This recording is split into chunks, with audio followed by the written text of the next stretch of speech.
avez-vous déjà entendu parler du cannabidiol, le CBD? Ce dérivé du cannabis qui se vend déjà en France sous certaines formes, comme des tisanes par exemple, des produits bien-être.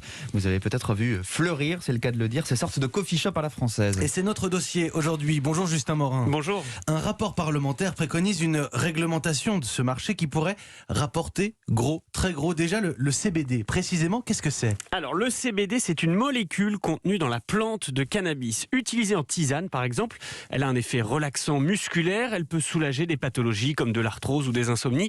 Sa vente est légale sous certaines conditions. Rien à voir avec le THC, autre molécule du cannabis qui, elle, a bien un effet psychotrope.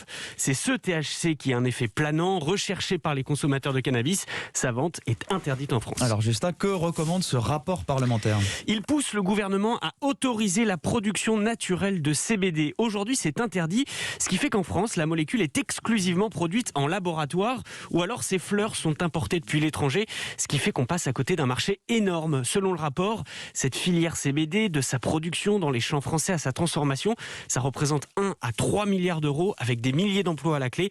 Jean-Baptiste Moreau est le rapporteur du texte. Il est député La République En Marche de la Creuse. La production, elle est prête. Les producteurs sont dans les starting blocks. La France est un des derniers pays européens à ne pas avoir à bouger. Donc c'est totalement incompréhensible puisque c'est reconnu officiellement par l'OMS. Ce n'est pas une drogue, le CBD. Donc on attend juste le feu vert de l'administration, c'est tout. Et pourquoi est-ce que ça bloque? Eh bien simplement parce qu'il y a toujours une crainte du côté de la Haute Autorité de Santé. Autoriser clairement le CBD, c'est envoyer un mauvais signal aux consommateurs de cannabis récréatif.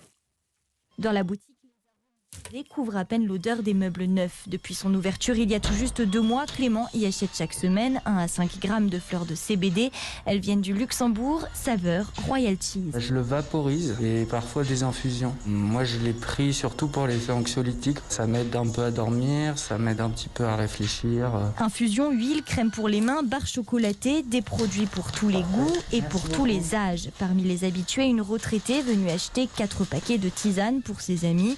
Fini l'amalgame avec le cannabis, se félicite Bruno Massex, gérant de la chaîne Purple Store. Depuis début septembre, on est à plus de 30% d'augmentation du chiffre d'affaires par mois. Ça se développe assez rapidement. J'ai tous les jours des personnes qui m'appellent pour savoir comment ils peuvent ouvrir une franchise ou exploiter notre concept de leur côté. Face à un tel succès, certains buralistes proposent désormais eux aussi des fleurs de CBD. D'autres préfèrent attendre qu'il n'y ait plus aucun doute sur leur légalité. Voilà, tout est prêt pour la production de ces fleurs de CBD, même le réseau de distribution, 300 à 400 magasins en France, comme nous le montre ce reportage de Zoé Pallier. Alors une dernière chose, Justin Morin, on entend dans ce reportage que des fleurs sont déjà en vente alors que c'est interdit. Comment ça se fait? Effectivement, c'est bien interdit, mais les vendeurs s'appuient en fait sur une décision de la justice européenne qui date de novembre dernier.